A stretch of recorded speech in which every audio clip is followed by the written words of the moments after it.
Welcome to my channel. I am Rajesh. ಇವತ್ತಿನ ವಿಡಿಯೋದಲ್ಲಿ ದಿನನಿತ್ಯದ ಕೆಲಸ ಅಥವಾ ಅಭ್ಯಾಸಗಳನ್ನ ಇಂಗ್ಲಿಷ್ನಲ್ಲಿ ಹೇಳೋದು ಹೆಂಗೆ. ದಿನನಿತ್ಯ ಇನ್ ದ ಸೆನ್ಸ್ ನಾವು ಪ್ರತಿ ದಿವಸ ಮಾಡೋ ಕೆಲಸವನ್ನ ಅಥವಾ ನಮಗೆ ಇರುವಂತ ಅಭ್ಯಾಸಗಳನ್ನ ಇಂಗ್ಲಿಷ್ನಲ್ಲಿ ಹೇಳಬೇಕು ಅಂತಂದಾಗ ಯಾವ ರೀತಿ ಹೇಳಬೇಕು ಅನ್ನೋದನ್ನ ಈ ವಿಡಿಯೋದಲ್ಲಿ ಡಿಸ್ಕಸ್ ಮಾಡ್ತಾ ಇದ್ದೀನಿ. ಸೊ ಬನ್ನಿ ನೋಡೋಣ. ಫಸ್ಟ್ ಇವಾಗ ನೀವು ಅರ್ಥ ಮಾಡ್ಕೋಬೇಕಾಗಿರೋದು, ಒಂದು ಸೆಂಟೆನ್ಸ್ ಇದೆ ಅಂತಂದ್ರೆ ನಾನು ಬರೀ ಜಸ್ಟ್ ಸೆಂಟೆನ್ಸ್ಗಳು ಮಾತ್ರ ಹೇಳಲ್ಲ ನಿಮ್ಗೆ. ಆ ಸೆಂಟೆನ್ಸ್ಗಳನ್ನ ಕನ್ಸ್ಟ್ರಕ್ಟ್ ಮಾಡೋದು ಅಥವಾ ವಾಕ್ಯ ರಚನೆ ಮಾಡಬೇಕು ಅಂತ ಬಂದಾಗ ಯಾವೆಲ್ಲ ಅಂಶಗಳನ್ನ ತಲೆಯಲ್ಲಿ ಇಟ್ಕೊಂಡು ನಾವು ಮಾಡ್ಬೇಕಾಗತ್ತಾ ಅನ್ನೋದನ್ನು ಕೂಡ ಇದರಲ್ಲಿ ಕವರ್ ಮಾಡ್ತಾ ಇದ್ದೀನಿ. ಸೊ ಫಸ್ಟ್ ಒನ್ ಇಲ್ಲಿ ನೋಡಿ, ಯಾರ ಬಗ್ಗೆ ನಾವು ಮಾತಾಡ್ತಾ ಇದ್ದೀವಿ ಅನ್ನೋದು ಇಂಪಾರ್ಟೆಂಟ್ ಆಗುತ್ತೆ. ಜೊತೆಗೆ ಆಕ್ಷನ್ ಅಂದ್ರೆ ವರ್ಬ್ ಬಗ್ಗೆ ಮಾತಾಡುವಂಥದ್ದು, ಜೊತೆಗೆ ಯಾವ್ದ್ರ ಬಗ್ಗೆ ಮಾತಾಡ್ತಾ ಇದೀವಿ, ಇನ್ ದ ಸೆನ್ಸ್ ಯಾವ ಕೆಲಸದ ಬಗ್ಗೆ ಮಾತಾಡ್ತಿದೀವಿ ಅನ್ನೋದು ಕೂಡ ಇಂಪಾರ್ಟೆಂಟ್ ಆಗುತ್ತೆ. ಸೊ ಇಲ್ಲಿ ಬಂದಾಗ ನೀವು ಮೂರು ಅಂಶಗಳನ್ನ ತಲೆಯಲ್ಲಿ ಇಟ್ಕೋಬೇಕು. ಅದೇನಂತಂದ್ರೆ ಈ ಕಡೆ ಇಲ್ಲಿ ನೋಡಿ, ಇಲ್ಲಿ ಯಾರ ಬಗ್ಗೆ ಇನ್ ದ ಸೆನ್ಸ್ ಅದನ್ನ ಸಬ್ಜೆಕ್ಟ್ ಅಂತೀವಿ. ಟಿಪಿಕಲ್ ಗ್ರಾಮರ್ ಆಸ್ಪೆಕ್ಟ್ಸ್ ಅಂತ ಬಂದಾಗ, ಬಟ್ ನಾನು ಗ್ರಾಮರ್ ರೂಲ್ಸ್ ನೆಲ್ಲ ತುಂಬಾ ಕಾಂಪ್ಲಿಕೇಟ್ ಮಾಡಿ ನಿಮ್ಗೆ ಕನ್ಫ್ಯೂಷನ್ ಮಾಡೋದಿಲ್ಲ. ನಾವಿಲ್ಲಿ ಮಾತಾಡ್ಬೇಕಾದ್ರೆ ಐ ವಿ ಯು ಇಲ್ಲಿ ಕರ್ಸರ್ ಮೂವ್ ಆಗ್ತಾ ಇದೆ ನೋಡಿ. ಇದು ಮೂರಲ್ಲಿ ಯಾವ್ದಾದ್ರು ಒಂದು ಬಂತು ಅಂತಂದ್ರೆ ನೆಕ್ಸ್ಟ್ ವರ್ಬ್ ಇರುತ್ತಲ್ವಾ, ಇಲ್ಲಿ ಪ್ರಿಪೇರ್ ಪ್ರಿಪೇರ್ ಪ್ರಿಪೇರ್ ಅಂತ ಹಾಕಿದೀನಿ ಅಲ್ವಾ, ಅದ್ರದ್ದು ಬೇಸ್ ಫಾರ್ಮ್ ಅನ್ನ ಯೂಸ್ ಮಾಡ್ಬೇಕು. ಬೇಸ್ ಫಾರ್ಮ್ ಅಂದ್ರೆ ಒರಿಜಿನಲ್ ಫಾರ್ಮ್ ಏನಿರುತ್ತಲ್ವಾ ಅದು, ಅಂದ್ರೆ ಅದಕ್ಕೆ ಏನನ್ನು ಆಡ್ ಮಾಡೋದಿಲ್ಲ ನಾವು, S I N G E D ಆ ತರದ್ ಏನು ಆಡ್ ಮಾಡೋದಿಲ್ಲ, ಅದನ್ನ ಯೂಸ್ ಮಾಡ್ಬೇಕಾಗತ್ತೆ. ಐ ವಿ ಯು ಈ ಮೂರನ್ನ ಬಿಟ್ಟು ಮಿಕ್ಕಿದ್ ಯಾವುದೇ ಪ್ಲೂರಲ್ ವಿಷಯದ ಬಗ್ಗೆ ನಾವು ಮಾತಾಡ್ತಿದೀವಿ ಅಂತ ಬಂದಾಗ ಅವಾಗ್ಲೂ ಕೂಡ ನಾವು ಬೇಸ್ ಫಾರ್ಮ್ ಅನ್ನ ಯೂಸ್ ಮಾಡಬೇಕು. ಅಂದ್ರೆ ಪ್ರಿಪೇರ್ ಪ್ರಿಪೇರ್ ಅಂತ ಕಾಣಿಸ್ತಾ ಇದೆಯಲ್ಲ ಆ ತರ, for example prepare, like, want, drink, eat, sleep, ಏನೇ ವರ್ಬ್ ಆಗಿರ್ಲಿ ಅದು. ಅದನ್ನ ಬಿಟ್ಟು ಸಿಂಗ್ಯುಲರ್ ಏನಾದ್ರೂ ಸಬ್ಜೆಕ್ಟ್ ಆಗಿ ಬಂದಿದೆ ಅಂತಂದ್ರೆ ಈ ಐ ಕೂಡ ಸಿಂಗ್ಯುಲರ್ ಆಗತ್ತೆ, but I we you exceptional. ಈ ಮೂರನ್ ಬಿಟ್ಟು ಮಿಕ್ಕಿದ್ ಯಾವುದೇ ಸಿಂಗ್ಯುಲರ್ ಆಗಿ ಬಂದ್ರೆ ಕೂಡ ಅವಾಗ ನಾವು ವರ್ಬ್ ಜೊತೆಗೆ ಎಸ್ ಅನ್ನ ಆಡ್ ಮಾಡ್ಕೋಬೇಕಾಗತ್ತೆ. ಅಂದ್ರೆ ನಾವು ಯಾವ ವರ್ಬ್ ಅನ್ನ ಹಾಕ್ತಿವಿ ಅದ್ರ ಮೇಲೆ ಡಿಪೆಂಡ್ ಆಗುತ್ತೆ. ನಾನು ಇಲ್ಲಿ ಪ್ರಿಪೇರ್ ಅಂತ ಹಾಕಿರೋದ್ರಿಂದ ಅದಕ್ಕೆ ಎಸ್ ಅನ್ನ ಸೇರಿಸ್ಕೊಂಡು ಪ್ರಿಪೇರ್ಸ್ ಮಾಡಿದೀನಿ. ಬಟ್ ನೀವು ಮಾತಾಡುವಾಗ ಯಾವ ಆಕ್ಷನ್ ಬಗ್ಗೆ ಯಾವ ವರ್ಬ್ ಬಗ್ಗೆ ಮಾತಾಡ್ತಿರೋ ಅದ್ರ ಪಕ್ಕದಲ್ಲಿ ಎಸ್ ಅನ್ನ ಸೇರಿಸ್ಕೋಬೇಕಾಗತ್ತೆ. ಸೊ ಅದೇ ರೂಲ್ಸ್ ಅನ್ನ ಫಾಲೋ ಮಾಡ್ಕೊಂಡು ಇಲ್ಲಿ ಒಂದಷ್ಟು ಸೆಂಟೆನ್ಸ್ ಗಳನ್ನ ಹಾಕಿದೀನಿ. So I prepare dinner, we prepare dinner, they prepare dinner because ಇವು ಮೂರು ಪ್ಲೂರಲ್ ಆಗುತ್ತೆ. ಅಂಡ್ ಈ ಪ್ರಿಪೇರ್ಸ್ ಡಿನ್ನರ್ ಬಿಕಾಸ್ ಹಿ ಬಂದಾಗ ಐ ವಿ ಯು ಈ ಮೂರು ಕೆಟಗರಿಗೆ ಬರೋದಿಲ್ಲ, ಇದು ಸಿಂಗ್ಯುಲರ್ ಆಗತ್ತೆ, ಅವಾಗ ನಾವು ಎಸ್ ಅನ್ನ ಸೇರಿಸ್ಕೋಬೇಕು. ಅದೇ ತರ ಶಿ ಪ್ರಿಪೇರ್ಸ್, ರಾಧಾ ಪ್ರಿಪೇರ್ಸ್, ಯಾವುದೇ ಹೆಸರುಗಳು ಬರಲಿ, ಸಿಂಗ್ಯುಲರ್ ಹೆಸರು ಬಂದಿದೆ ಅಂತಂದ್ರೆ ಅದ್ರಲ್ಲಿ ನಾವು ವರ್ಬ್ ಜೊತೆಗೆ ಎಸ್ ಅನ್ನ ಸೇರಿಸ್ಕೋಬೇಕಾಗತ್ತೆ. ಅಂದ್ರೆ ಈ ತರ ಸೆಂಟೆನ್ಸ್ ಗಳನ್ನ ಫ್ರೇಮ್ ಮಾಡುವಾಗ. ನೆಕ್ಸ್ಟ್ ಪ್ಲೂರಲ್ ನೇಮ್ ಬಂದಿದೆ ಅಂತಂದ್ರೆ, ಪ್ಲೂರಲ್ ಅಂದ್ರೆ ಅರ್ಥ ಏನು, ಟೂ ಆರ್ ಮೋರ್, ಅವಾಗ ನಾವು ಪ್ರಿಪೇರ್ ಅಂತ ಮಾಡ್ಬೇಕಾಗತ್ತೆ, ಅಂದ್ರೆ ಬೇಸ್ ಫಾರ್ಮ್ ಅನ್ನ. ಯಾಕೆ ಇಷ್ಟೆಲ್ಲ ಹೇಳ್ತಾ ಇದ್ದೀನಿ ಅಂತಂದ್ರೆ ಗ್ರಾಮರ್ದು ಒಂದೇ ಒಂದು ಪಾಯಿಂಟ್ ಅನ್ನ ಹೇಳ್ಬಿಡ್ತೀನಿ. ಈ ತರದ್ದು ನಾವು ರೆಗ್ಯುಲರ್ ಆಗಿ ಮಾಡುವಂತ, ರೂಟೀನ್ ಆಗಿ ಮಾಡುವಂತ ಕೆಲಸಗಳ ಬಗ್ಗೆ ಮಾತಾಡ್ಬೇಕಾದ್ರೆ ಅವೆಲ್ಲ ಸೆಂಟೆನ್ಸ್ ಗಳು ಕೂಡ ಸಿಂಪಲ್ ಪ್ರೆಸೆಂಟ್ ಟೆನ್ಸ್ ನಲ್ಲಿ ಇರಬೇಕಾಗತ್ತೆ. ಸೊ ಸಿಂಪಲ್ ಪ್ರೆಸೆಂಟ್ ಟೆನ್ಸ್ ನಲ್ಲಿ ಇಂದ ಬಂದಾಗ ಇವೆರಡು ಫಾರ್ಮ್ ಅನ್ನ ಯೂಸ್ ಮಾಡ್ತೀವಿ. ವರ್ಬ್ ಬೇಸ್ ಫಾರ್ಮ್ ಯೂಸ್ ಮಾಡುವಂತದ್ದು, ಜೊತೆಗೆ ವರ್ಬ್ಗೆ ಎಸ್ ಅನ್ನ ಸೇರಿಸ್ಕೊಂಡು ಯೂಸ್ ಮಾಡುವಂತದ್ದು. ಸೊ ಇದು my sister prepare, prepare, okay my sisters ಅಂತ ಇದೆ, so prepare and you prepare. So ಇದೊಂದು ತಲೆಯಲ್ಲಿರಲಿ ನಿಮ್ಗೆ. ಈ ಪಾಯಿಂಟ್ಗಳನ್ನ ಅಥವಾ ಈ ರೂಲ್ಗಳನ್ನ ಅಪ್ಲೈ ಮಾಡಿಕೊಂಡು ಮಿಕ್ಕಿದಷ್ಟು ಸೆಂಟೆನ್ಸ್ಗಳನ್ನ ನೀವು ನೋಡಿದ್ರಿ ಅಂತಂದ್ರೆ ತರವಾಗಿ ಅರ್ಥ ಆಗುತ್ತೆ. ವಿಡಿಯೋನ ಕೊನೆ ತನಕ ನೋಡಿ. ನಿಮ್ಗೆ ಇಷ್ಟ ಆಯ್ತು ಅಂತಂದ್ರೆ ಚಾನಲ್ಗೆ ಸಬ್ಸ್ಕ್ರೈಬ್ ಮಾಡಿ, ವಿಡಿಯೋನ ಲೈಕ್ ಮಾಡಿ, ಮ್ಯಾಕ್ಸಿಮಮ್ ನಂಬರ್ಗಳಿಗೆ ಶೇರ್ ಮಾಡಿ. ಸೊ ಬನ್ನಿ ಇವಾಗ ಫಸ್ಟ್ ಮಾರ್ನಿಂಗ್ ರೌಟೀನ್ ಬಗ್ಗೆ ನೋಡೋಣ. ಇವಾಗ ನಾವು ಮುಂಜಾನೆ ಇನ್ ದ ಸೆನ್ಸ್ ನಾವು ಮಾರ್ನಿಂಗ್ ಎದ್ದಾಗ ಮಾಡುವಂತ ದಿನಚರಿಗಳೇನಿರ್ತವೆ, ದಿನಚರಿ ಇನ್ ದ ಸೆನ್ಸ್ ಪ್ರತಿ ದಿವಸ ಮಾಡುವಂತ ಕೆಲಸಗಳು. ಫಸ್ಟ್ ನೋಡಿ, ಅವಳು ಪ್ರತಿದಿನ ಬೆಳಿಗ್ಗೆ 5:30ಕ್ಕೆ ಎದ್ದೇಳುತ್ತಾಳೆ, ಅಂದ್ರೆ 5:30ಗೆ ಎದ್ದೇಳುತ್ತಾಳೆ. ಶಿ ವೇಕ್ಸ್ ಅಪ್, ನೋಡಿ ಶಿ ಬಂತು, ನೆಕ್ಸ್ಟ್ ವೇಕ್ಸ್ ಎಸ್ ಇದೆ ಇಲ್ಲಿ. ನನಗೆ ಪ್ರೀವಿಯಸ್ ಪಾರ್ಟ್ ಅಲ್ಲಿ ಹೇಳದ್ನಲ್ಲ, ಆ ರೂಲ್ ಇಲ್ಲಿ ಅಪ್ಲೈ ಮಾಡ್ಕೋಬೇಕು. She wakes up at 5:30 AM every day.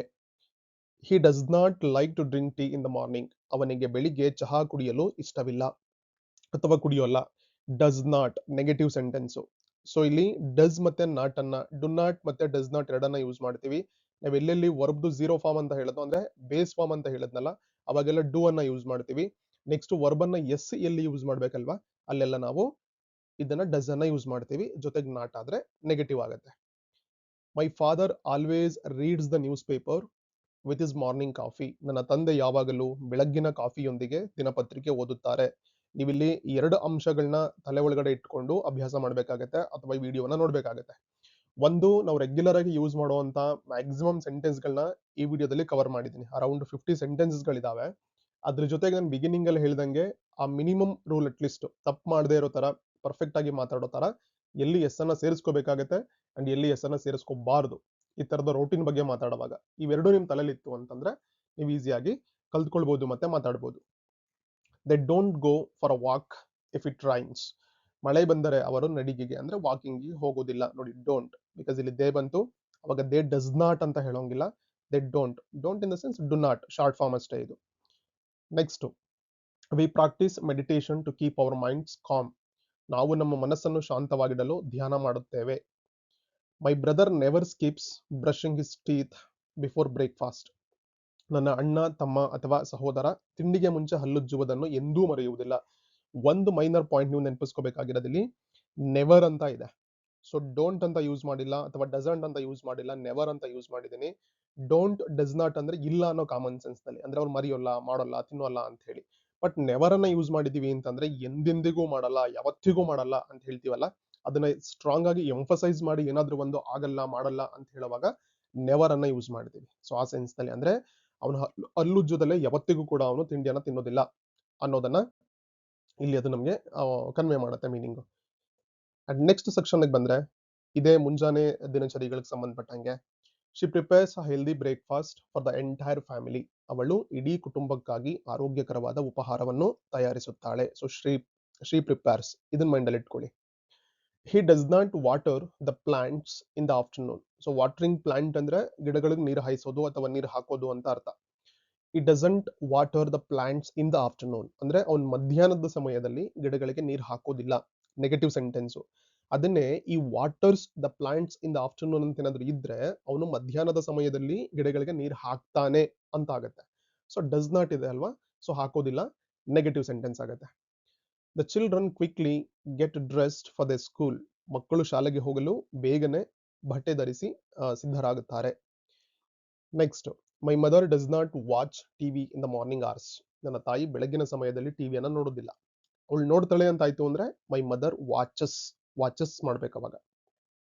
They pack their bags according to the school time table. ಅವರು ಶಾಲೆಯ ವೇಳಾಪಟ್ಟಿಯ ಪ್ರಕಾರ ತಮ್ಮ ಬ್ಯಾಗ್ಗಳನ್ನು ಪ್ಯಾಕ್ ಮಾಡುತ್ತಾರೆ. ಸೊ ದೇ ಪ್ಯಾಕ್, ನೆನ್ಪಿಟ್ಕೊಳ್ಳಿ. He drives his car to the office but he doesn't drive fast. ಅವನು ಕಚೇರಿಗೆ ಕಾರ್ ಚಲಾಯಿಸಿಕೊಂಡು ಹೋಗುತ್ತಾನೆ, ಆದರೆ ವೇಗವಾಗಿ ಓಡಿಸುವುದಿಲ್ಲ. ಈ ತರ ಸೆಂಟೆನ್ಸ್ ಗಳು ನೀವು ಅಭ್ಯಾಸ ಮಾಡ್ಕೊಳ್ಳಿ. ಅಂದ್ರೆ 2 ಪಾಯಿಂಟ್ ಇದೆ ನೋಡಿ ಇಲ್ಲಿ. ಒಂದು, ಅವ್ನು ಕಾರಲ್ಲಿ ಹೋಗ್ತಾನೆ, ಕಾರ್ ಚಲಾಯಿಸ್ಕೊಂಡು ಹೋಗ್ತಾನೆ, ಆದ್ರೆ ಅವನು ತುಂಬಾ ವೇಗವಾಗಿ ಹೋಗೋದಿಲ್ಲ, ಒಂದು ಮೀಡಿಯಂ ಸ್ಪೀಡ್ ನಲ್ಲಿ ಹೋಗ್ತಾನೆ ಅನ್ನೋ ಮೀನಿಂಗ್ ಅನ್ನ ಕನ್ವೆ ಮಾಡುತ್ತೆ. So it drives his car to the office but it doesn't drive fast. Then second ಕೆಟಗರಿಗೆ ಬಂದ್ರೆ, ಕಮ್ಯೂಟ್ ಅಂದ್ರೆ ಪ್ರಯಾಣ ಮಾಡುವಂಥದ್ದು. ವರ್ಕ್ ಪ್ಲೇಸ್ ಅಂದ್ರೆ ನಾವು ಕೆಲಸ ಮಾಡೋ ಜಾಗ ಅಥವಾ ಕಾಲೇಜ್. ಮಕ್ಳುಗಳು ಯಾರು ನೋಡ್ತಾರೆ ಅಥವಾ ನೀವು ಮಕ್ಳುಗಳಿಗೆ ಹೇಳ್ಕೊಡ್ತೀರಾ ಅಂತಂದ್ರೆ ಅವೆಲ್ಲ ಈ ಸೆಂಟೆನ್ಸ್ಗಳು ಇದ್ರಲ್ಲಿ ಕವರ್ ಆಗುತ್ತೆ. They catch the local train at 8:45 AM. ಅವರು ಬೆಳಗ್ಗೆ 8:45 ಅಥವಾ 8:45 ಲೋಕಲ್ ಟ್ರೈನ್ ಹಿಡಿತಾರೆ. ನೀವು ಲೋಕಲ್ ಬಸ್ ಅಂತನಾದ್ರೂ ಹಾಕೊಳ್ಳಿ ಅಥವಾ ಆಟೋ ಅಂತನಾದ್ರೂ ಹಾಕೊಳ್ಳಿ, ಕ್ಯಾಬ್ ಅಂತನಾದ್ರೂ ಹಾಕೊಳ್ಳಿ, ನಿಮ್ದು ಯಾವ್ದು ಮೋಡ್ ಆಫ್ ಟ್ರಾನ್ಸ್ಪೋರ್ಟೇಷನ್ ಇದೆ, ಯಾವ ಪಬ್ಲಿಕ್ ವೆಹಿಕಲ್ ಅಲ್ಲಿ ನೀವು ಹೋಗ್ತೀರಾ ಅದನ್ನಿಲ್ಲಿ ಆಡ್ ಮಾಡ್ಕೊಳ್ಬಹುದು. Next, he doesn't use his mobile phone while riding his motorcycle. ಅವನು ಮೋಟಾರ್ ಸೈಕಲ್ ಚಲಾಯಿಸುವಾಗ ಮೊಬೈಲ್ ಫೋನ್ ಬಳಸುವುದಿಲ್ಲ. He does not. Next, my college always arrive sorry my colleague ಅಂದ್ರೆ ಸಹೋದ್ಯೋಗಿ. My colleague always arrives at the office before 9 AM. ನನ್ನ ಸಹೋದ್ಯೋಗಿ ಯಾವಾಗಲೂ ಬೆಳಿಗ್ಗೆ 9 ಗಂಟೆಯ ಮುಂಚೆಯೇ ಕಚೇರಿಗೆ ಬರುತ್ತಾನೆ. ಸೊ ಬಿಫೋರ್ 9 AM ನೋಡಿ, ಮುಂಚಿತವಾಗಿ ಅನ್ನೋದನ್ನ ಬಿಫೋರ್ ಅಥವಾ ಬೈ 9 AM ಅಂತಾನು ಹೇಳಿದ್ರೆ ಅದು ಆ ಸಮಯದ ಒಳಗಡೆ ಅನ್ನಂಗಾಗತ್ತೆ. ಬಿಫೋರ್ ಅಂದ್ರೆ ಮುಂಚೆ ಅನ್ನಂಗೆ. She does not clear Har desk until the end of the day. ಅವಳು ದಿನದ ಕೆಲಸ ಮುಗಿಯೋವರೆಗೂ ತನ್ನ ಡೆಸ್ಕ್ ಅನ್ನ ಸ್ವಚ್ಛಗೊಳಿಸೋದಿಲ್ಲ. ಅಂದ್ರೆ ಹಂಗೆ ಏನೇನೋ ಹಡ್ಕೊಂಡಿರ್ತಾಳೆ ಡೆಸ್ಕ್ ಮೇಲೆ, ಲಾಸ್ಟ್ ಕ್ಲೀನ್ ಮಾಡಿ ಹೋಗ್ತಾಳೆ ಅನ್ನೋ ಮೀನಿಂಗ್ ಅನ್ನ ಕನ್ವೆ ಮಾಡುತ್ತೆ. The teacher explains the grammar rules very clearly. ಶಿಕ್ಷಕರು ವ್ಯಾಕರಣದ ನಿಯಮಗಳನ್ನ ಬಹಳ ಸ್ಪಷ್ಟವಾಗಿ ವಿವರಿಸ್ತಾರೆ. ಸೊ ಆ ಜಾಗದಲ್ಲಿ ನೀವೇನನ್ ಬೇಕಾದ್ರೂ ಹಾಕೊಳ್ಬಹುದು. ನೆಕ್ಸ್ಟ್, ಅದೇ ಕ್ಯಾಟಗರಿಗೆ ಬಂದ್ರೆ, students don't talk loudly inside the college library. ವಿದ್ಯಾರ್ಥಿಗಳು ಕಾಲೇಜು ಗ್ರಂಥಾಲಯದೊಳಗೆ ಜೋರಾಗಿ ಮಾತಾಡೋದಿಲ್ಲ. Then we have our lunch together in the office cafeteria. ನಾವು ಕಚೇರಿಯ ಕೆಫೆಟೇರಿಯಾದಲ್ಲಿ ಒಟ್ಟಿಗೆ ಊಟ ಮಾಡ್ತೀವಿ. ಅಂದ್ರೆ ನಾವು ಕಲೀಗ್ಸ್ಗೆಲ್ಲ ಒಟ್ಟಿಗೆ ಊಟ ಮಾಡ್ತೀವಿ ಅನ್ನೋದನ್ನ, ಅದನ್ನೇ ನಾವು ಮನೇಲಿ ಊಟ ಮಾಡ್ತೀವಿ ಅಂದಾಗ್ಲೂ ಕೂಡ ಹಂಗೆ ಯೂಸ್ ಮಾಡ್ಕೊಳ್ಬಹುದು. So in the office cafeteria ಜಾಗದಲ್ಲಿ ಅಲ್ಲಿ ನಾವು ಅಟ್ ಹೋಮ್ ಅಂತ ಮಾಡಿದ್ವಿ. We have our lunch at home together ಅಂತಂದ್ರೆ ನಾವು ಮನೇಲಿ ಎಲ್ಲರೂ ಒಟ್ಟಿಗೆ ಊಟ ಮಾಡ್ತೀವಿ ಅನ್ನೋ ತರದಾಗತ್ತೆ. ಆಕ್ಚುಲಿ ನೀವು ಕಲಿಬೇಕಾದ್ರೆ ಮಾಡ್ಬೇಕಾಗಿರೋದು ಈ ತರದ್ದು. ಈ ಪ್ಯಾಟರ್ನ್ ಅನ್ನ ಇಟ್ಕೋಬೇಕು, ಬಟ್ ವೊಕ್ಯಾಬುಲರಿ ಬೇಕಾಗುತ್ತೆ ಮಿನಿಮಮ್ ಲೆವೆಲ್ ಆದ್ರೂ. ಓಕೆ, ನಿಮಗೆ ನೆಸೆಸಿಟಿ ಇದೆ ಅಂದ್ರೆ ಹೇಳಿ, ಅಟ್ಲೀಸ್ಟ್ ಮನೇಲಿ ಯೂಸ್ ಮಾಡೋ ವೊಕ್ಯಾಬುಲರಿಗಳು, ಹೊರಗಡೆ ಯೂಸ್ ಮಾಡೋ ವೊಕ್ಯಾಬುಲರಿಗಳು, ಅದನ್ನೇ ಎಕ್ಸ್ಕ್ಲೂಸಿವ್ ಆಗಿ ಒಂದು ವಿಡಿಯೋವನ್ನ ಒಂದು ಸೆಷನ್ ಅನ್ನು ಮಾಡ್ತೀನಿ. ನಿಮಗೆ ವೊಕ್ಯಾಬುಲರಿದು ಬೇಕು ಅಂತ ಅನ್ಸಿದ್ರೆ ಕಾಮೆಂಟ್ ಅಲ್ಲಿ ತಿಳಿಸಿ ಅದನ್ನ. Then he doesn't take a long break during work hours. ಅವನ ಕೆಲಸದ ಸಮಯದಲ್ಲಿ ಸುದೀರ್ಘ ವಿರಾಮ ತೆಗೆದುಕೊಳ್ಳುವುದಿಲ್ಲ. It doesn't take long break. Long break ಅಂದ್ರೆ ತುಂಬಾ ಸ್ವಲ್ಪ ಜಾಸ್ತಿ ಸಮಯ ಹಿಡಿಯುವಂತ ವಿರಾಮ ಅಂತ ಹೇಳಿ. She coordinates all the official meetings efficiently. ಅವಳು ಎಲ್ಲ ಅಧಿಕೃತ ಸಭೆಗಳನ್ನ ಸಮರ್ಥವಾಗಿ ಸಂಯೋಜನೆ ಮಾಡ್ತಾಳೆ. They don't leave the office without completing their assigned work. ತಮಗೆ ವಹಿಸಿರುವ ಕೆಲಸವನ್ನ ಪೂರ್ಣಗೊಳಿಸದೆ ಅವರು ಕಚೇರಿಯಿಂದ ಹೊರಡುವುದಿಲ್ಲ. ಅಸೈನ್ಡ್ ವರ್ಕ್ ಅಂದ್ರೆ ವಹಿಸಿರೋ ಕೆಲಸ ಅಂತ ಹೇಳಿ. ಅವ್ರಿಗೆ ಯಾವ ಕೆಲಸನಾದ್ರೂ ವಹಿಸಿರ್ಲಿ, ಆ ಒಬ್ರಿಗೆ ವಹಿಸ್ಕೊಟ್ಟಿರೋ ಕೆಲಸ ಮಾತಾಡ್ಬೇಕಾದ್ರೆ ಅಸೈನ್ಡ್ ವರ್ಕ್ ಅಂತ ಕರಿತೀವಿ. ಅಂಡ್ ಇಲ್ಲಿ ನೋಡಿ, ಇಲ್ಲಿ ಈ ಅವರನ್ನ ಎಲ್ಲಿಗೆ ಬೇಕಾದ್ರೂ ಮಾಡ್ಬೋದು ನಾವು. ತಮಗೆ ವಹಿಸಿದ ಕೆಲಸವನ್ನು ಅವರು ಪೂರ್ಣಗೊಳಿಸದೆ ಕಚೇರಿಯಿಂದ ಹೊರಡುವುದಿಲ್ಲ, ಈ ತರದ್ ಬೇಕಾದ್ರೆ. ಅವರು ವಹಿಸಿದ ಕೆಲಸವನ್ನು ಪೂರ್ಣಗೊಳಿಸದೆ ಅವರು ಕಚೇರಿಯಿಂದ ಹೊರಡುವುದಿಲ್ಲ, ಅಥವಾ ಅವರು ಹೆಂಗ್ ಬೇಕಾದ್ರೂ ಮಾಡ್ಕೊಳ್ಬಹುದು. ಬಟ್ ಇಂಗ್ಲಿಷ್ ಅಲ್ಲಿ ಅಂತ ಬಂದಾಗ ಇದೇ ಪ್ಯಾಟರ್ನ್ ಇರಬೇಕು. ಅಂದ್ರೆ ನಾವು ಯಾರ ಬಗ್ಗೆ ಮಾತಾಡ್ತಾ ಇದೀವೋ ಆ ವರ್ಡ್ ಫಸ್ಟ್ ಬರಬೇಕು. My friend returns home by bus every evening. ನನ್ನ ಸ್ನೇಹಿತ ಪ್ರತಿದಿನ ಸಂಜೆ ಬಸ್ನಲ್ಲಿ ಮನೆಗೆ ಹಿಂದಿರುಗ್ತಾನೆ.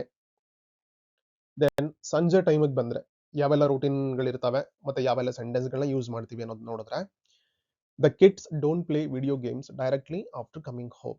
ಮಕ್ಕಳು ಮನೆಗೆ ಬಂದ ತಕ್ಷಣ ವಿಡಿಯೋ ಗೇಮ್ಸ್ ಅನ್ನ ಆಟ ಆಡೋದಿಲ್ಲ ಅವರು. ಸೊ ನೆಗೆಟಿವ್ ಸೆಂಟೆನ್ಸ್ ಇದೆ. She helps her daughter write her daily school homework. ಅವಳು ತನ್ನ ಮಗಳಿಗೆ ಪ್ರತಿದಿನದ ಶಾಲೆಯ ಮನೆಗೆಲಸವನ್ನು ಬರೆಯಲು ಸಹಾಯ ಮಾಡುತ್ತಾಳೆ. He does not buy vegetables from expensive supermarkets. ಅವನು ದುಬಾರಿ ಸೂಪರ್ ಮಾರ್ಕೆಟ್ಗಳಿಂದ ತರಕಾರಿಗಳನ್ನ ಕೊಂಡ್ಕೊಳ್ಳೋದಿಲ್ಲ. ಅಲ್ಲಿಗೆ ಹೋಗಲ್ಲ ಅವನು ದುಬಾರಿ ಅಂಗಡಿಗಳಿಗೆ ಅಂತ. My mother waters the front garden as the sun sets.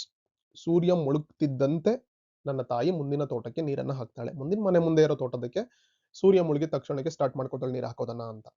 Then you don't drink coffee late in the evening. ನಾವು ತಡವಾಗಿ ಸಂಜೆ ಟೈಮಲ್ಲಿ ತುಂಬಾ ತಡ ಮಾಡಿಕೊಂಡು ಕಾಫಿಯನ್ನ ಕುಡಿಯೋದಿಲ್ಲ, ಅಂದ್ರೆ ಬೇಗ ಕುಡಿತೀವಿ ಅನ್ನೋ ಸೆನ್ಸ್ ನಲ್ಲಿ. They go to the nearby playground to play cricket. ಅವರು ಕ್ರಿಕೆಟ್ ಆಡಲು ಹತ್ತಿರದ ಆಟದ ಮೈದಾನಕ್ಕೆ ಹೋಗ್ತಾರೆ. ನೆಕ್ಸ್ಟ್ ಅದೇ ಈವ್ನಿಂಗ್ ಕಂಟಿನ್ಯೂ ಆಗುತ್ತೆ. She doesn't go to the gym on weekends. ಅವಳು ವಾರಾಂತ್ಯದಲ್ಲಿ, ವೀಕೆಂಡ್ಸ್ ಅಂದ್ರೆ ಸಾಟರ್ಡೆ ಸಂಡೇಸ್, ಜಿಮ್ಗೆ ಹೋಗಲ್ಲ. ಅಂದ್ರೆ ಅದನ್ನ ಬಿಟ್ಟು ಬೇರೆ ದಿವಸ ಹೋಗ್ತಾಳೆ ಅನ್ನೋ ಸೆನ್ಸ್ ನಲ್ಲಿ. He listen to the beautiful instrumental music to destress. ಅವನು ಒತ್ತಡವನ್ನ ಕಡಿಮೆ ಮಾಡ್ಕೊಳ್ಳೋದಕ್ಕೋಸ್ಕರ ಸುಮಧುರವಾಗಿರುವಂತ ಅಥವಾ ಮಧುರವಾಗಿರುವಂತ ವಾದ್ಯ ಸಂಗೀತವನ್ನ ಕೇಳ್ತಾನೆ. ವಾದ್ಯ ಸಂಗೀತ ಅಂದ್ರೆ ಇನ್ಸ್ಟ್ರೂಮೆಂಟಲ್ ವಿತೌಟ್ ವೋಕಲ್, ಅಂದ್ರೆ ಯಾರು ಹಾಡೋದಿಲ್ಲ, ಬರೀ ಇನ್ಸ್ಟ್ರೂಮೆಂಟಲ್ ಮಾತ್ರ ಇರುತ್ತಲ್ವಾ, ಆ ತರದ್ದನ್ನ.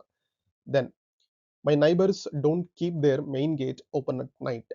ನನ್ನ ನೆರೆಹೊರೆಯವರು ರಾತ್ರಿಯ ಸಮಯದಲ್ಲಿ ತಮ್ಮ ಮುಖ್ಯ ಗೇಟ್ ಅನ್ನ ತೆರೆದಿಡುವುದಿಲ್ಲ. ಇಲ್ಲಿ ನೋಡಿ, ನೆರೆಹೊರೆಯವರಿಗೆ ನಾವು ನೈಬರ್ಸ್ ಅಂತ ಕರಿತೀವಿ. ಸೊ ಈ ತರದ್ ನೀವು ವೊಕ್ಯಾಬುಲರಿ ಕೂಡ ಇಂಪ್ರೂವ್ ಮಾಡ್ಕೋಬೇಕು. ಗೊತ್ತಿಲ್ಲ ಅಂತಂದ್ರೆ, ಗೊತ್ತಿದೆ ಅಂತಂದ್ರೆ fine. She cleanse the kitchen counters before starting the dinner preparation. ಅವಳು ರಾತ್ರಿಯ ಅಡಿಗೆ ತಯಾರಿಸುವ ಮುನ್ನ ಅಡಿಗೆ ಮನೆಯ ಕೌಂಟರ್ಗಳನ್ನು ಸ್ವಚ್ಛಗೊಳಿಸುತ್ತಾಳೆ. ಪ್ರಿಪರೇಷನ್ ಶಾರ್ಟ್ ಫಾರ್ಮ್ ಆಕ್ಚುಲಿ ಹಿಂಗೆ ಯೂಸ್ ಮಾಡ್ತೀವಿ, ಸೊ ಇರ್ಲಿ ಅಂತ ಆಗ್ತದೆ, ಇದು ಪ್ರಿಪರೇಷನ್. ದೆನ್ ನೈಟ್ ಟೈಮ್ ನಲ್ಲಿ ಮಾಡುವಂತ ರೂಟೀನ್ ಕೆಲಸಗಳು. They usually have there dinner around 8:30 PM. ಅವರು ಸಾಮಾನ್ಯವಾಗಿ ರಾತ್ರಿ 8:30 ಸುಮಾರಿಗೆ ಊಟ ಮಾಡ್ತಾರೆ. ನೋಡಿ, ಇದು ಅಟ್ಟಿ 8:30 PM ಇಲ್ಲ, ಇದನ್ನ ಅಬ್ಸರ್ವ್ ಮಾಡಿ. ಅರೌಂಡ್ 8:30 ಅಂತಿದೆ. ಅಟ್ಟಿ 8:30 PM ಅಂದ್ರೆ ಎಕ್ಸಾಕ್ಟ್ಲಿ ಅದೇ ಟೈಮಿಂಗ್ ಮಾಡ್ತಾರೆ ಅಂತ ಹೇಳಿ. ಅರೌಂಡ್ 8:30 ಅಂದ್ರೆ ಒಂದು 5-10 ನಿಮಿಷ ಆ ಕಡೆ ಈ ಕಡೆ ಆಗುತ್ತೆ. ಸಮ್ಟೈಮ್ಸ್ 8:15, 8:20 ಮಾಡ್ಬೋದು, ಸಮ್ಟೈಮ್ಸ್ 8:40, 8:45 ಹೋಗ್ಬೋದು. ಈ 5-10 ನಿಮಿಷ ಆಸುಪಾಸ್ನಲ್ಲಿ ಮಾಡ್ತಾರಲ್ವಾ, ಅದನ್ನ ಹೇಳುವಾಗ ಅರೌಂಡ್ ಅನ್ನೋ ವರ್ಡ್ ಅನ್ನು ಯೂಸ್ ಮಾಡಬೇಕು. My brother doesn't like to eat heavy food at night. ನನ್ನ ಸಹೋದರ, ಅಣ್ಣ ತಮ್ಮ ಅಥವಾ ರಾತ್ರಿ ಹೆವಿ ಆಹಾರ ತಿನ್ನಲು ಇಷ್ಟವಿಲ್ಲ, ಲೈಟ್ ಫುಡ್ ತಗೋತಾರೆ ಅನ್ನೋ ಸೆನ್ಸ್ ನಲ್ಲಿ. We all sit together and discuss our day before sleeping. ನಾವೆಲ್ಲರೂ ಮಲ್ಗೋಕ್ ಮುಂಚೆ ಒಟ್ಟಿಗೆ ಕುತ್ಕೊಂಡು ನಮ್ಮ ದಿನದ ಬಗ್ಗೆ ಚರ್ಚೆ ಮಾಡ್ತೀವಿ. ಅಂದ್ರೆ ಅವತ್ತೇನೇನಾಯ್ತು ಏನು ಅಂತ ಹೇಳ್ಬಿಟ್ಟು ಎಲ್ಲ ಒಟ್ಟಿಗೆ ಡಿಸ್ಕಸ್ ಮಾಡ್ತೀವಿ ಮನೇಲಿ ಸಾಮಾನ್ಯವಾಗಿ. She doesn't have the kitchen dirty before she doesn't leave the kitchen dirty before going to bed. ಅವಳು ಮಲ್ಗೋಕ್ ಹೋಗೋಕ್ ಮುಂಚೆ ಅಡಿಗೆ ಮನೆಯನ್ನ ಕೊಳಕಾಗಿ ಬಿಡೋದಿಲ್ಲ. ಸೊ ಕೊಳಕಾಗಿ ಬಿಡೋದಿಲ್ಲ ಅಂದ್ರೆ ಅರ್ಥ ಏನು?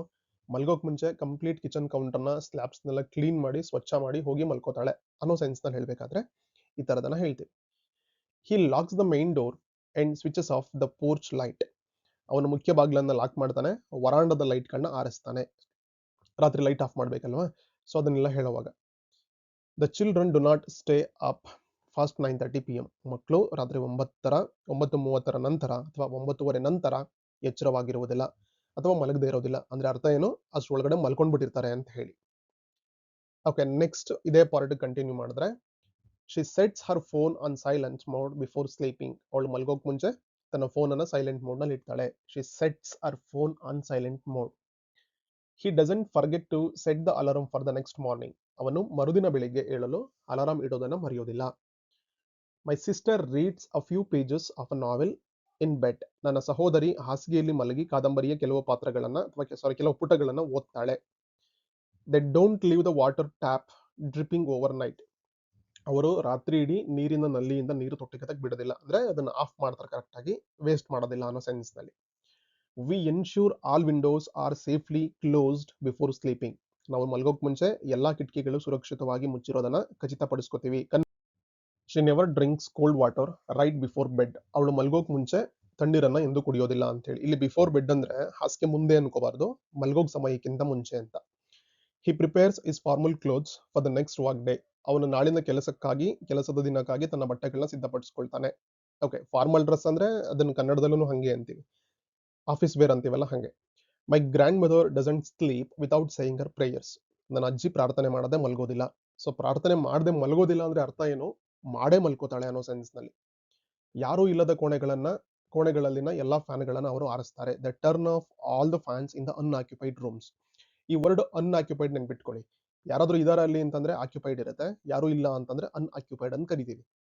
ಈ falls asleep as soon as his head hits the pillow. ಈ ಆಸ್ ಸೂನ್ ಆಸ್ ವರ್ಡ್ ನೆನ್ಪಿಟ್ಕೋಬೇಕು, ಅಂದ್ರೆ ಅದ್ರ ತಕ್ಷಣ ಅಂತ ಹೇಳಿ. As soon as his head hits the pillow ಅಂದ್ರೆ ಅವನು ದಿಂಬಗ್ ತಲೆ ಹಾಕಿದ ತಕ್ಷಣಕ್ಕೆ ಅವನು ಹಾಸಿಗೆಗೆ ನಿದ್ದೆ ಜಾರ್ಬಿಡ್ತಾನೆ, ನಿದ್ದೆ ಬಂದ್ಬಿಡುತ್ತೆ ಅನ್ನೋ ಸೆನ್ಸ್ ನಲ್ಲಿ. ಓಕೆ, ಇದಿಷ್ಟು ಸೆಂಟೆನ್ಸ್ ಗಳನ್ನ ನೀವು ಅಭ್ಯಾಸ ಮಾಡ್ಕೊಂಡ್ರಿ ಅಂತಂದ್ರೆ ನಿಮ್ಮ ಮಾರ್ನಿಂಗ್ ಅಥವಾ ಒಂದು ದಿವಸದ ಪೂರ್ತಿ ರೆಗ್ಯುಲರ್ ಆಗಿ ಯೂಸ್ ಮಾಡೋ ಸೆಂಟೆನ್ಸ್ ಗಳು ನಿಮಗೆ ಫೆಮಿಲಿಯರ್ ಆಗ್ತವೆ. ಅಟ್ ದ ಸೇಮ್ ಟೈಮ್ ಅದನ್ನ ನೀವು ಪ್ಯಾಟರ್ನ್ ಅನ್ನ ಇಟ್ಕೊಂಡು ಸಣ್ಣ ಪುಟ್ಟದ್ದು ಚೇಂಜಸ್ ಗಳನ್ನ ಮಾಡ್ಕೊಂಡು ನೀವು ಬೇರೆ ತರ ಸೆಂಟೆನ್ಸ್ ಗಳನ್ನ ಕೂಡ ಫ್ರೈ ಮಾಡ್ಕೊಳ್ಬಹುದು. ವಿಡಿಯೋ ಇಷ್ಟ ಆಗಿತ್ತು ಅಂತಂದ್ರೆ ನಿಮ್ಮ ಮ್ಯಾಕ್ಸಿಮಮ್ ನಂಬರ್ ಗಳಿಗೆ ಇದನ್ನ ಫ್ರೆಂಡ್ಸ್ ಗಳಿಗೆ ಶೇರ್ ಮಾಡಿ, ಗ್ರೂಪ್ ಗಳಿಗೆ ಶೇರ್ ಮಾಡಿ. Happy learning and thank you.